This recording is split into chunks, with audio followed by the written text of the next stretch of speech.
హెచ్సీయూలో weather మళ్లీ heat ఎక్కింది. Incharge VC నియామకాన్ని తీవ్రంగా వ్యతిరేకిస్తున్న విద్యార్థులు తమకు న్యాయం చేయడంతో పాటు రోహిత్ మరణానికి కారకులైన వారిపైన చర్యలు తీసుకోవాలని గట్టిగా డిమాండ్ చేస్తున్నారు. ఇక దేశంలోని వివిధ ప్రాంతాలకు చెందిన స్టూడెంట్స్ చలో హెచ్సీయూకు భారీగా తరలివచ్చారు. అయితే క్యాంపస్ ప్రాంగణంలో ఎలాంటి ర్యాలీ, సభలు, సమావేశాలకు అనుమతి లేదని చెబుతున్న పోలీసులు వారిని ఎక్కడికక్కడే అడ్డుకుంటున్నారు. ఇక ర్యాలీగా బయలుదేరిన విద్యార్థులు పోలీసుల తీరును తప్పుపడుతున్నారు.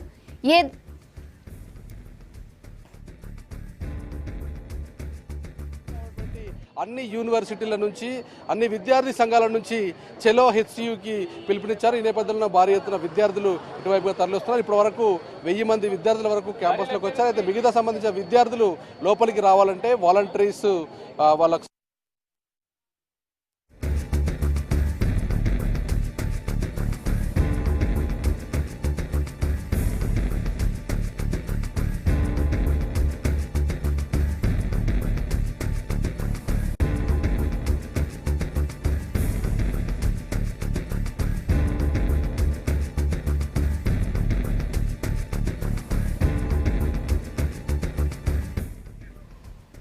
హెచ్సీయూలో వెదర్ మళ్లీ హీట్ ఎక్కింది. ఇన్ఛార్జ్ వీసీ నియామకాన్ని తీవ్రంగా వ్యతిరేకిస్తున్న స్టూడెంట్స్ తమకు న్యాయం చేయడంతో పాటు రోహిత్ మరణానికి కారకులైన వారిపైన చర్యలు తీసుకోవాలని గట్టిగా డిమాండ్ చేస్తున్నారు. ఇక దేశంలోని వివిధ ప్రాంతాలకు చెందిన విద్యార్థులు చలో హెచ్సీయూకు భారీగా తరలివచ్చారు. అయితే క్యాంపస్ ప్రాంగణంలో ఎలాంటి ర్యాలీ, సభలు, సమావేశాలకు అనుమతి లేదని చెబుతున్న పోలీసులు వారిని ఎక్కడికక్కడే అడ్డుకుంటున్నారు. ర్యాలీగా బయలుదేరిన విద్యార్థులు పోలీసుల తీరును తప్పుపడుతున్నారు. ఏదేమైనా నిరసన ఆపేది లేదని, ఈ విషయంలో కేంద్రం దిగొచ్చే వరకు ఆందోళన ఆపమని అంటున్నారు. ఇక పోలీసులు మాత్రం హెచ్సీయూ ఐడెంటిటీ కార్డులున్న వారిని మాత్రమే లోపలికి అనుమతిస్తున్నారు. విద్యార్థుల ఆందోళనకు మద్దతు తెలిపేందుకు యూనివర్సిటీ క్యాంపస్కు వచ్చారు అంబేద్కర్ మనవడు ప్రకాష్ యశ్వంత్ అంబేద్కర్.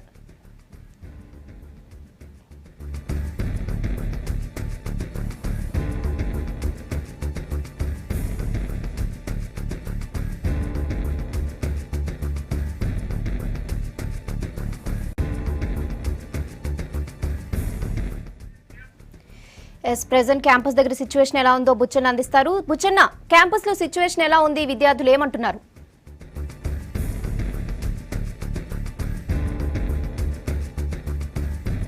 ఆందోళన కొనసాగుతున్నది. ఇవాళ కొద్దిసేపటి కింద విద్యార్థులు ర్యాలీగా ఇక్కడ నుంచి మెయిన్ గేట్ దగ్గరికి వెళ్ళారు. అక్కడ నుంచి మళ్ళీ అడ్మినిస్ట్రేషన్ బిల్డింగ్ నిరసన ర్యాలీగా వెళ్లిపోయారు. ఇవాళ కార్యక్రమం సభకు ఎవరెవరు రాబోతున్నారు, ఈ సభ ద్వారా ఏం చెప్పదలుచుకున్నారనే విషయాలు కూడా మనం తెలుసుకున్నాం. ఇక్కడ విద్యార్థి జేఏసీ నాయకుడు ప్రశాంత్ మన దగ్గర ఉన్నారు. అదేవిధంగా ఇవాళ ఎక్కడెక్కడ విద్యార్థులను సభకు వస్తున్న వారిని పోలీసులు ఆపుతున్నారు.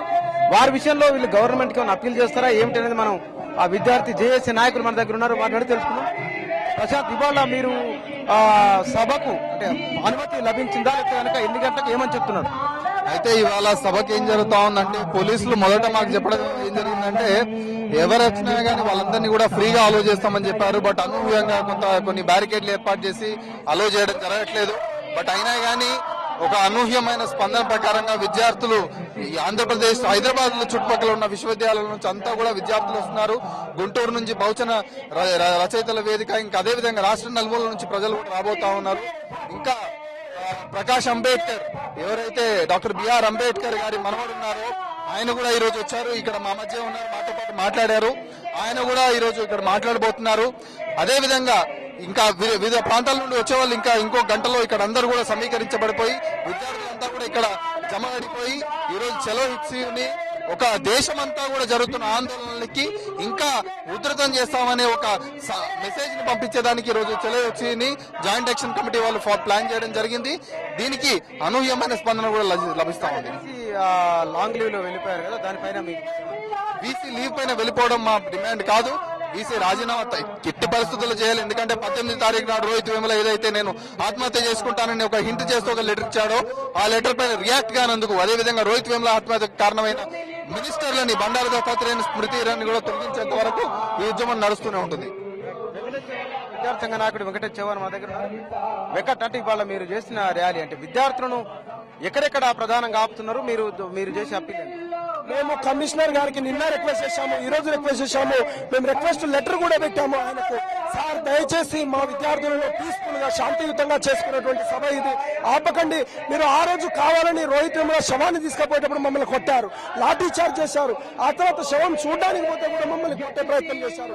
చివరిసారి కూడా చూడనీయలేదు. కనీసం ఇవాళ పీస్ఫుల్ గా శాంతియుతంగా నిర్వహించే సభను అడ్డుకోవాలని చెప్పారు. అయినా వాళ్ళు పంపిస్తలేరు. ఇవాళ మేము క్లియర్ గా ఒకటి చెప్తాము, మా డిమాండ్లు నెరవేరేంత వరకు మా పోరాటం కొనసాగిస్తూ ఉన్నాం. ఇవాళ బిపిన్ వాస్తవ గారిని వైస్ ఛాన్సలర్ గా నియమించారు, మేము దాన్ని అగ్రి చేస్తలేం. ఎందుకంటే సెంథిల్ కుమార్ కేసులో రోహిత్ వేముల ఎగ్జిక్యూటివ్ కమిటీలో విపిన్ వాస్తవ ఉన్నారు, ఆయన వీసుగా మేము అగ్రి చేస్తలేం. మా డిమాండ్లు నెరవేరేంత వరకు ఏదైతే దత్తాత్రేయను తొలగించాలి, వైస్ ఛాన్సలర్ తొలగించాలి, వాళ్ళపైన కేసులు బుక్ చేయాలి, రామచంద్రరావు, సుశీల్ కుమార్, అలోక్ పాండే పైన చెప్పాలో ఆ డిమాండ్.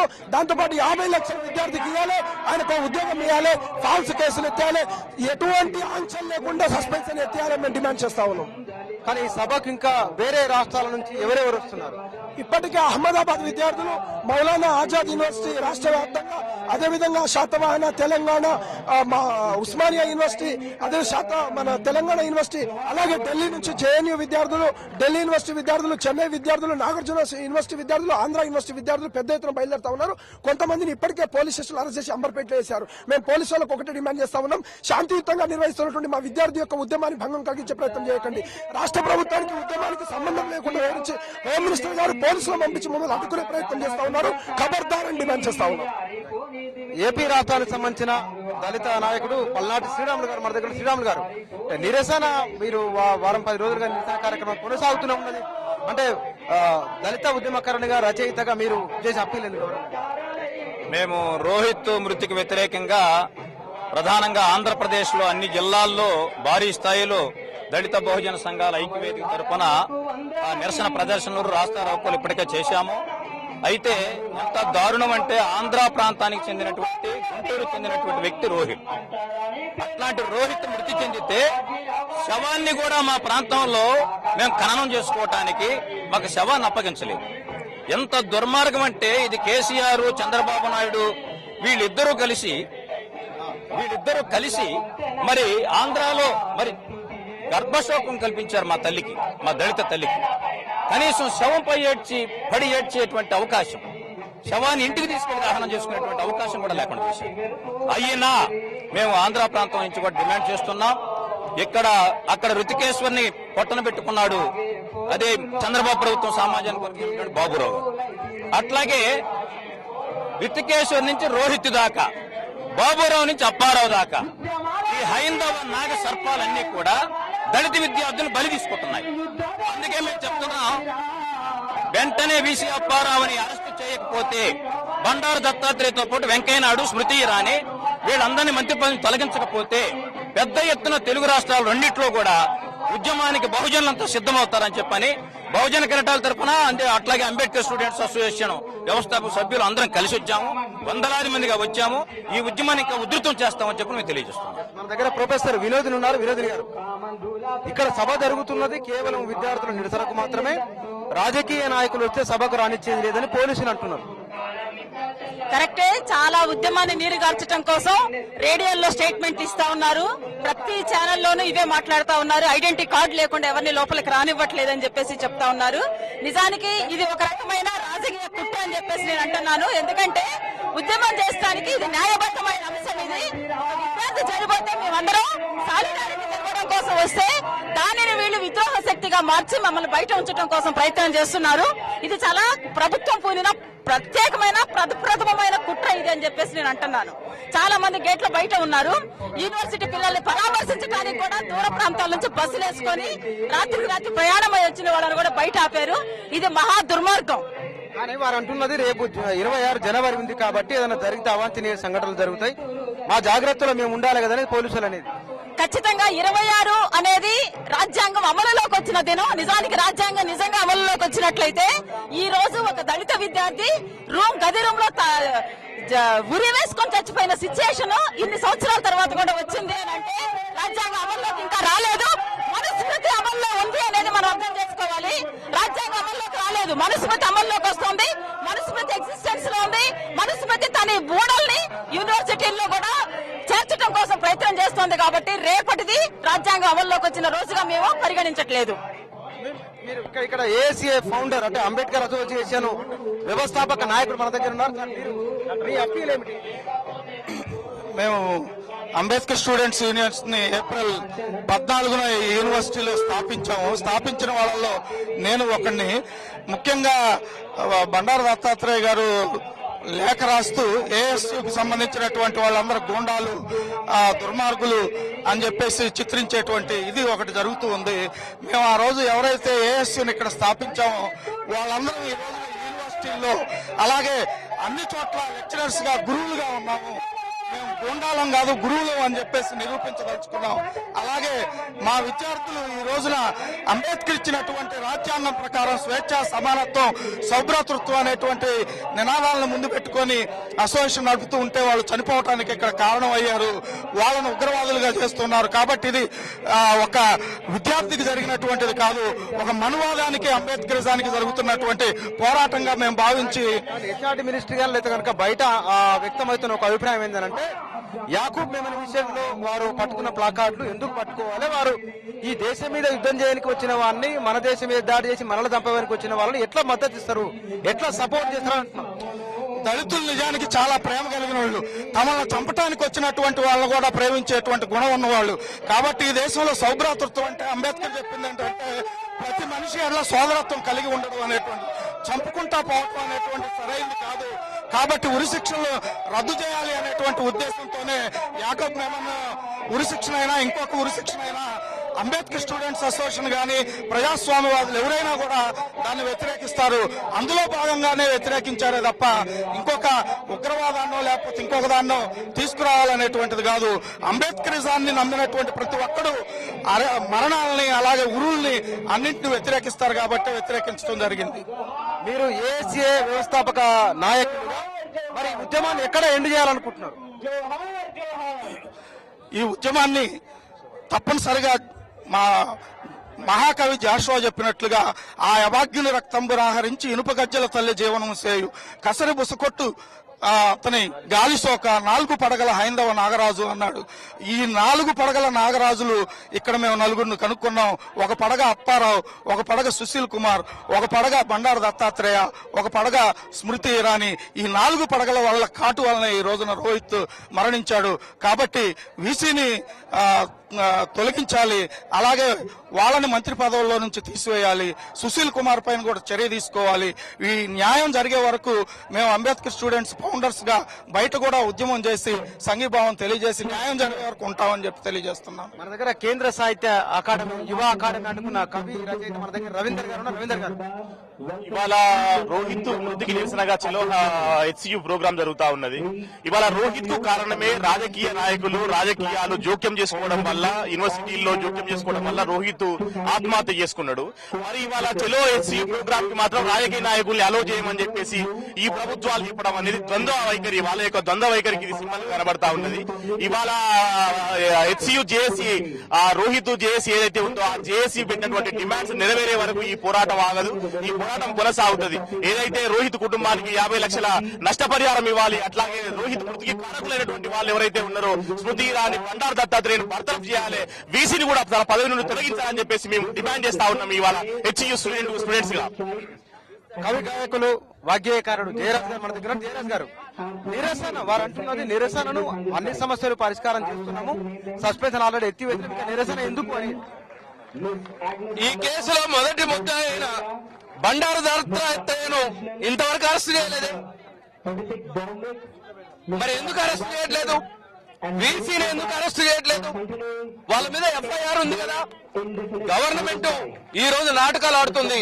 ఎవరైతే మినిస్టర్ ఉన్నాడో బండారు దత్తాత్రేయని ఇమీడియట్లీ అరెస్ట్ చేయాలి. ఆయన్ని చేయకుండా ఉద్యమం ఎట్లా పరిష్కారం అవుతుంది? కాబట్టి ఇమీడియట్లీ అరెస్ట్ చేయాలి. నెంబర్ 1. ఇంకోటి ఏంటంటే ఇది ఈ రోజు జరుగుతున్న యుద్ధం కాదు. స్వాతంత్రం వచ్చిన కానుంచి మమ్మల్ని వెలివాడలోనే ఉంచారు, మమ్మల్ని చదువుకొని ఇవ్వకుండా చేశారు. ఈ రోజు ఈ యూనివర్సిటీలోకి వచ్చి చదువుకొని మేము కూడా వైట్ బట్టలు వేసుకొని తిరుగుతుంటే బ్రాహ్మణవాదులకు మొత్తం మనువాదం తలకెక్కి మమ్మల్ని చదువుకోకుండా చేస్తున్నారు. అంతే భాగం కాదు. ఇవాళ మేము ఈ రోజు మేము రింగు టోన్ పెట్టుకుంటే అంబేద్కర్ పాటను రింగు టోన్ పెట్టుకుంటే మమ్మల్ని చంపేస్తున్నారు. మంచి బట్టలు కట్టుకుంటే కట్టుకోనియట్లేదు. మేము ఏమి తింటున్నామో పరిశీలిస్తున్నారు. ఈ దేశంలో మేము భారతీయులుగా బతకాలనా లేదా? ఇది బీజేపీ, ఆర్ఎస్ఎస్, ఏబీవీపీకి ఈ దేశంలో ఉన్న అంబేద్కరిస్టులకు, మార్క్సిస్టులకు, ప్రగతిశీల భావాలు కలిగిన వాళ్లకు భారతీయులకు జరుగుతున్న యుద్ధం ఇది. ఈ యుద్ధం ఇది ఒక్కరోజు పరిష్కారం అయ్యేది కాదు. ఇది కొనసాగుతూనే ఉంటది. రవీంద్ర గారు, ఇప్పుడు బండారు దత్తాత్రేయ కూడా బీసీనే కదా, ఎందుకు అర్థం చేసుకోవట్లేదు? ఆయన బీసీ అని ఆయన భావజాలము బ్రాహ్మణీయ మనువాద భావజాలం కాబట్టి ఆయన దళితులకి బీసీలకు వ్యతిరేకంగా మారిండు. ఇవాళ ఎట్లా అయితే నరేంద్ర మోడీ ఒక బీసీ అని చెప్పి అంటున్నారో, కానీ ఆయన బ్రాహ్మణీయ భావజాలానికి ప్రతినిధిగా ఇవాళ దేశాన్ని పాలిస్తా ఉన్నాడు. దత్తాత్రేయ మెంటాలిటీ కూడా అదే. అందుకే దళితులైనటువంటి ఒక రైతుని చంపేదాకా ఆయన లేఖలు రాసి స్మృతి ఇరానీ మీద ప్రెజర్ తీసుకొచ్చి, స్మృతి ఇరానీతో పాటు ఇక్కడ బీసీ మీద ప్రెజర్ తీసుకొచ్చి రోహిత్ని అన్యాయంగా పుట్టలు పెట్టుకున్నదే బండారు దత్తాత్రేయ.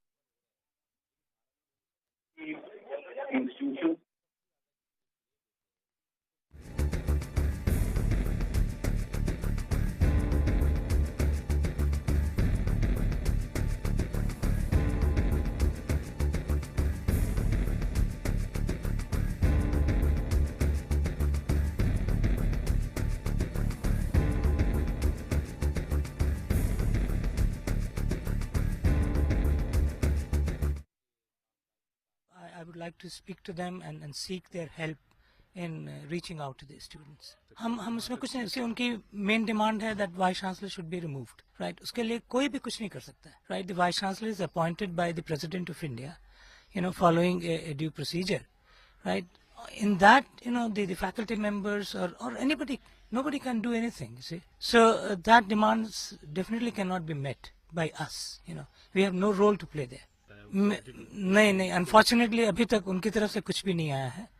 और आज हमारे लिए काफी we are very concern about this चलो HCU and but then the police is taking care of it completely. I checked with them last night and also this morning. They say you have no role to play. It is our responsibility to see that nothing untoward happens. In any case, JSC has assured the police that there will not be anything objectionable.